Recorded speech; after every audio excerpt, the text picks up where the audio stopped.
MaJaMa Jams is brought to you by Please Don't Ask. MaJaMa. MaJaMa. MaJaMa. I am going to help you because personally I feel a little bit responsible for your situation.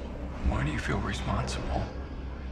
Let's just say it's kind of my fault this world exists.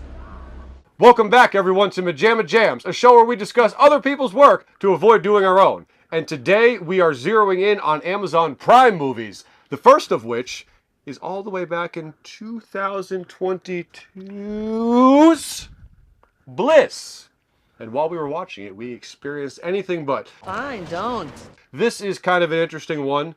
I was very fascinated by this, and I agree with the bad reviews and the critiques, but I agree as well. I would be lying if I said I think there is a genuine gold idea in here somewhere.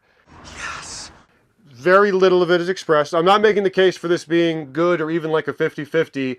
I do think it needs to be said. You are still defending it, though. No, you guys don't. No. Before we get into that, agree with let's you. tell you guys the plot, because it's kind of a weird one, which is going to be discussed. What is Bliss about? About 90 seconds in Vegas when I was getting a beach. Shut up. An unfulfilled man meets a mysterious woman who believes they are living in a simulated reality. When eventually their newfound bliss begins to bleed into the ugly one, they must decide. And then Bliss word. Thank you. When eventually their newfound bliss world begins to bleed into the ugly one, they must decide what's real and where they truly belong. So, do you guys not agree that there's a very interesting, potent nugget of an idea in here, despite execution, or no? Yeah, definitely. Basically, what I think was trying to be said, because when Mateo pitched this to us, he said the deluge of reviews said pretty much very confusing. Yeah. And I think we went in complete, or at least I went in completely No, blind. it was, I will say, it was nice because we have the all too rare effect of going in completely blind. Tree blind mice here and there, tree blind mice everywhere. Other than Mateo saying, Had no idea this movie tone, Bliss is on anything. Prime, people seem to say it's low rated. So Yeah. let's have at it.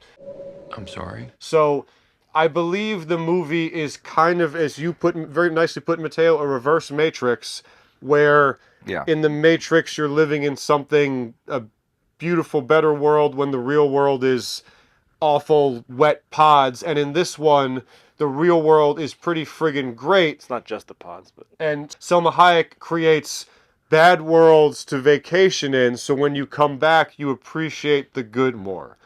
Yeah. That sounds a little convoluted, but I swear there's nuggets in here where they almost That's a great ping-pong. idea in itself, and we've discussed since we were kids, that if in the middle of summer vacation, you give us one day to go back to school or some kind of orientation to make us remember how sickening and absolutely disgusting and awful the school experience is, then you will go back for the rest of summer vacation and enjoy those remaining days. Just because we get into our own heads like, oh, it's August, it's coming up soon, oh my God, we only have this amount of days left, but... You know, Matthew, thank you for bringing that up. I'm so not used to you actually contributing something to the show that was amazing and perfect. Thank you. I did think of that. We've had that forever. The first day of school in the middle of summer thing. You go back and you realize what it's like, and you go back to the second half amazingly grateful. Don't worry about it. I'm pretty sure that's what the concept was, and Selma Hayek was essentially doing that. Go to the first day of school in the middle of bliss. When you come back, you appreciate it more. However, the execution is... I feel like the word confusing gets thrown around a lot, but this is a genuine, the world swapping is going to be confusing no matter what movie you're in, and even the Matrix can get confusing to a degree. Yes. Especially the sequels. But it's also tonally kind of all over the place. I should say it's not without its intrigue.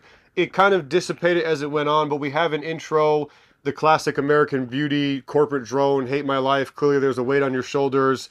You get to learn a little bit about his sad sack life, and then, pulling something else from me and Matthew's long-time life. Let's just stop discussing the episode and just put the scene on loop. Yes. This is the beginning of your new life.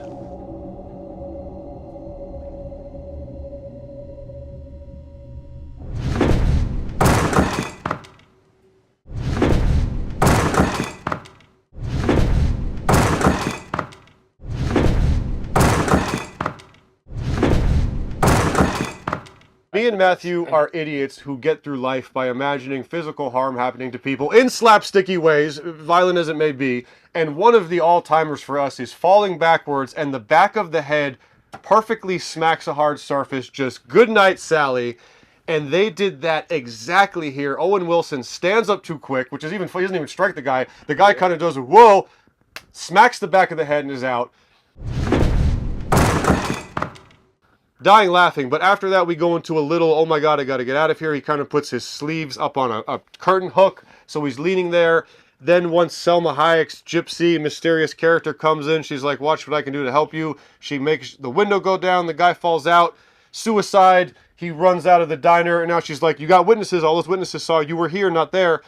That whole thing, in spite of wondering what was going on, it pulled me in a way that I think the filmmaker wanted to. I was like, this is mysterious. What's going on? What are the rules? And I guess they were saying, like, sometimes you can get lost in the Matrix where you don't remember that you're actually part of an experiment. There's a brain box that they hook you up to with a bunch of floating brains in it. Yeah. And that creates the hallucination or alternate reality, whatever it was, that you go inside the next world. So for some reason, he forgets that he is from the other world, that he's in a simulation the entire time, that he's a doctor. Hello, Dr. Whittle. Feeling okay? Yeah, because she keeps on saying, you're real, this person is not real. Yeah. This is not real. She acts surprised when she sees him for the first time, so does she not remember? Maybe that's the point, because you can't actually feel it unless you actually think that's your life, you know? You're real. Sorry? You know you're real, right? Maybe that's part of it. Well, you know, it's a very... it's a great concept. Yeah. It's just clunky and weird and kind of awkward. Well, it's also very classic, because I say this half to be comedic, half serious, but this is basically a convoluted, long version of the Christmas Full House episode where Uncle Jesse realizes the girls are focusing on presents, getting presents too much, so he takes them down to the soup kitchen. And ruins their holiday. It's completely ruining a young girl's holiday. And just to be like, look at what you guys have. This is a tale as old as time, and I do think it's interesting. It's just very... We stumble around so much in it. It doesn't do a bad job of establishing its own dreamlike haze, like almost like a Christopher Nolan type Inception. You feel woozy along with the protagonist, but there's something so confusing about the approach here. Is that bad? Owen Wilson is kind of an odd choice for this, where it kind of seemed like, let's just get a star name attached to it. We got him for a 3-picture deal. He's required to do this. Throw him in there. Selma Hayek kind of fits the vibe. I think you're right, because it is character. Didn't he just release a golf movie? Yeah, on Prime? yeah. Or is that Netflix? Who the hell can tell? I don't know. I think it was Prime. Actually, funnily enough, I think when you said Owen Wilson Prime movie, my brain went new golf movie, and then it was this thing. We should also talk about another big part of the plot is his fake daughter. Please, just stop. I just want to hear your voice. Are you really here in this place? Yes. Who is trying to get in contact with him, which again, age-old chestnut of once artificial intelligence starts to grow, does that become an actual person? Is his AI daughter actually feeling pain over losing her dad? I feel like the writer-director guy? Yeah. It's felt like a writer-director movie of someone's cohesive in vision, if not in execution, idea. He's got what I feel like are great ideas. It's just... jumbled. It's truly confusing to watch, and you kind of don't Because, like, did his daughter start breaking through to the real world? Or did he start seeing the hallucinations and the manifesting of blurring the realities? Because then she starts to see the realities blurring too. And I forget how does it end? Oh, he goes to group therapy, and he's about to say, "This is my daughter. This woman says she's my daughter." He gets stuck in the fake world. He gets intentionally goes back. No, only one of them has the thing to get out. Yeah, they have these crystals, different kind of crystals that give them powers in this world, like magical powers, and then some crystals take them out of the experiment, but you can't get the crystals everywhere. Right. Almost like set up like a video game where you got to go to find a dealer to get them to get out of the game.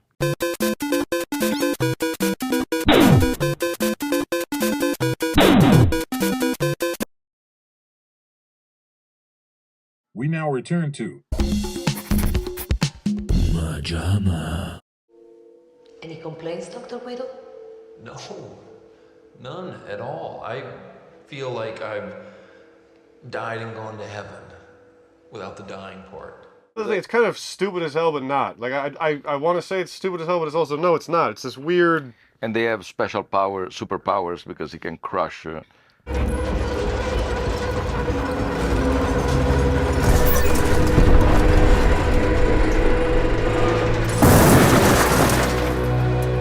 of that was fun. And yeah, but at the same time, is used so sparingly that you say, what's the point of?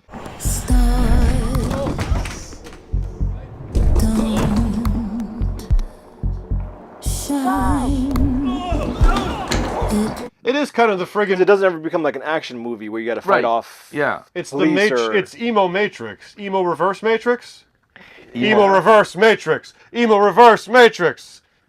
It's unique. It is unique. I'll give it that. It definitely is unique. And like I said, there were moments in the beginning where I felt a genuine intrigue as to what's happening in this world.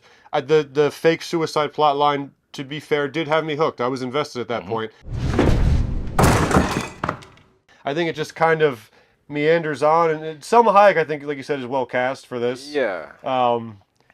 It kind of has that ethereal, otherworldly, like, where am I coming from? Very Owen witchy. Wilson, I don't entirely agree, because he is very deadpan and low-key when he's not doing his wow. Wow. Well, I think, Mateo, you said it too, that it thinks it's a little bit more clever than it is, and I think that's more so maybe from not taking the time to refine your script. Right. And that could be obviously not his problem. That could be Prime pushing him to get it out. Yes, and I'm wondering if somewhere there is a 3-hour version that it makes more sense. or at least a longer script. Or yeah, because for instance, it's also a known fact, which known to me recently, but apparently it was pretty common, that one of the greatest, one of the biggest bombs and most confusing movies ever, Waterworld. There is a version called the Ulysses cut, which I saw recently, and it makes much more sense.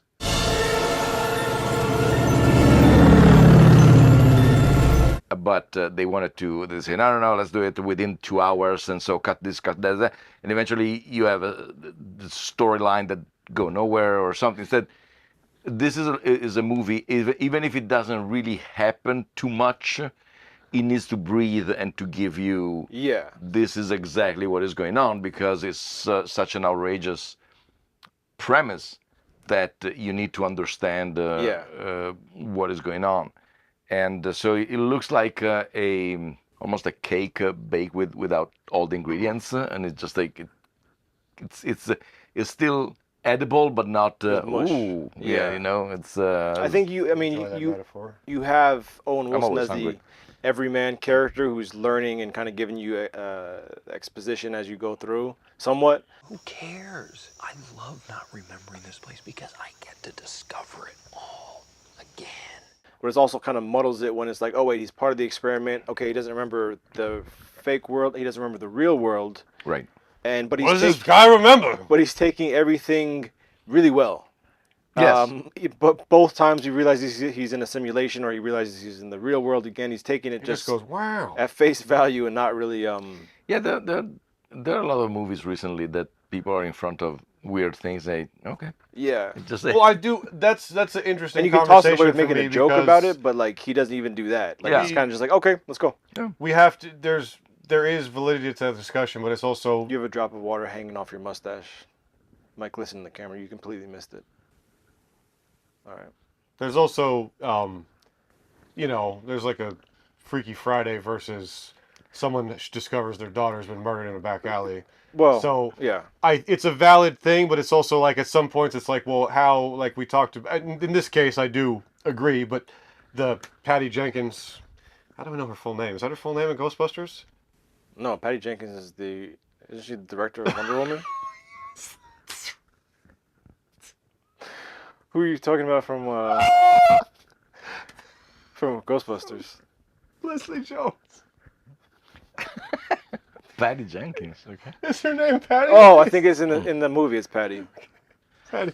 So the old example of how Leslie Jones is the only one that acts yes frightened in that. Oh, I do agree, But at the same time, sometimes it's like, what are they supposed to be, terrified in zany ass Ghostbusters? You know what I mean? So it's interesting. But you need that kind of, you need that to kind of level the playing ground. I'm saying and there's give you again different some real tones stakes. and, Yeah. Well, in the original Ghostbusters, they are frightened by the librarian, by even by Slimer. Yeah. I know. There's varying, like, you know, we're gonna have a whatever. This movie doesn't deserve that. So I don't know, Mateo. I think your cake example is great. No, it's time. A great way to sum it. Yes, I was gonna say, great way to sum it up. It is not inedible, but it's kind of weird in the middle. What did you guys do to this? I hope you're hungry, because here's dinner.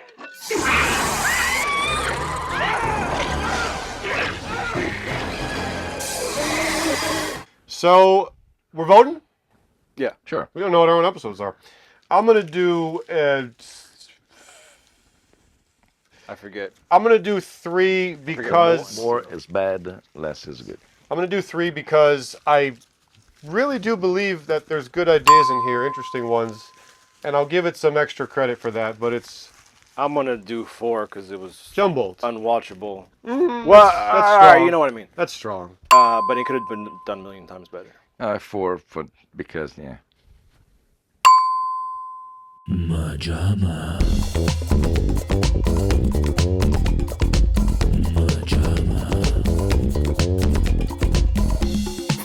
Well, guys, I think what we're saying is cancel your Prime subscriptions and figure out a way to send live baby alligators to Jeff Bezos. Not safe. We need to hurt Jeff Bezos. We're gonna send it to space and leave it up there. do that. Send it anywhere. Bliss? No. Jeff Bezos and his penis rocket. Yeah. Bezos in space. Bezos in space. So that's a prime example of shit. And we're going to be back with a couple more of these. But for now, you know what this has been? It's been a prime example of a jams. We'll see you next time. We haven't done a regular jams in 8 years. You don't. Oh, sorry. Right into it. Welcome back, everyone. MaJaMa.